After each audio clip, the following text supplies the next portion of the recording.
లోకి వచ్చాడు కదా ఆయన. అదే అంతకు ముందు పెట్టిందే ఇప్పుడు దాని ఛార్జ్ షీట్ 4400 కోట్లు. సార్ వీళ్ళకే ఏం చేయాలో ఎవరు అభ్యర్థులు ఒక టెన్షన్లో ఉన్నట్లుగా ఇక్కడ అర్థమవుతుంది. ఈ టైంలో మళ్ళీ హరిరామ్ జోగి గారు ఇంకోలేక అసలు ఏంటి ఆయన అసలు ఏం అర్థం కావట్లేదు ఆయన వెర్షన్ ఏంటంటే అందులో ఏంటి మళ్ళీ సామాజిక వర్గాన్ని ఇందులో ఇరికిస్తా మాట్లాడింది. రాష్ట్రంలో కాపు కాసే బడుగు వర్గాల రాజ్యానికి తెరపడపోతుందట. కమ్మ రెడ్డి రాజ్యానికి మరోసారి తెర లేవపడపోతుంది.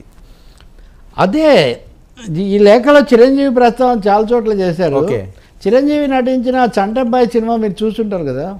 అల్లు అరవింద్ పాత్రలు వేసిన 1-2 సినిమాల్లో అదొకటి. ఇంకోటి సత్యనారాయణ సినిమా దేవుడి అందులో సరిగ్గా చిరంజీవి చంటబ్బాయి పాండు జేమ్స్ ఆయన ఎప్పుడు కష్టాల్లో ఉంటాడో అప్పుడే వచ్చి నిలబడి ధనాధన చిరంజీవి బావమరితో బాగా ఎక్స్పీరియన్స్ కదా.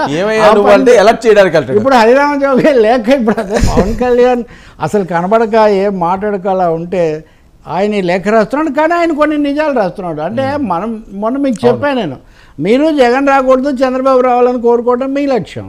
వాళ్ళేమో ఆ 2 కులాలు కాదు మన కులానికి ఏదో రావాలి, మన వర్గం రావాలి అనేది వాళ్ళ లక్ష్యం. ఆ సమయంలో ఆయన ఏమంటాడంటే ఒక ముఖ్యమైన సలహా, మీరు లోక్సభ శాసనసభ 2 చోట్లకు పోటీ చేస్తానని ఉన్నదాన్ని మరింత పాడు చేసుకోకండి, తికమక చేయకండి. ఇప్పుడు ప్రతి ఒక్కరు ఏమంటున్నారు, మీరు ఏ సమయంలో అయితే కేంద్రం గురించి మాట్లాడుతున్నారో రాష్ట్రం మీద మీరు నమ్మకం కోల్పోయారు కాబట్టే మీరు కేంద్రానికి వెళ్తున్నారు. ఇలాగే మీ అన్నగారు వెళ్ళారు, అప్పుడు ఏం చేయలేకపోయారు, అప్పుడున్న పరిస్థితి కూడా ఇప్పుడు లేదు. అందుకని ఇక్కడ కూడా మీకు ఓట్లు పడవు, అక్కడ కూడా అంటే ఉభయత్ర కూడా మీరు దెబ్బతింటారు, అలా తినకండి అనే ఒక వార్నింగ్ ఆయన చాలా సీరియస్ ఇస్తున్నారు. మూడవది ఇదేమంత జయప్రదం కూడా అయ్యే అవకాశం లేదు, 2029 గురించి ఆలోచించాలంటున్నాడు. అంటే 2024 జగన్ గెలిచేస్తాడు.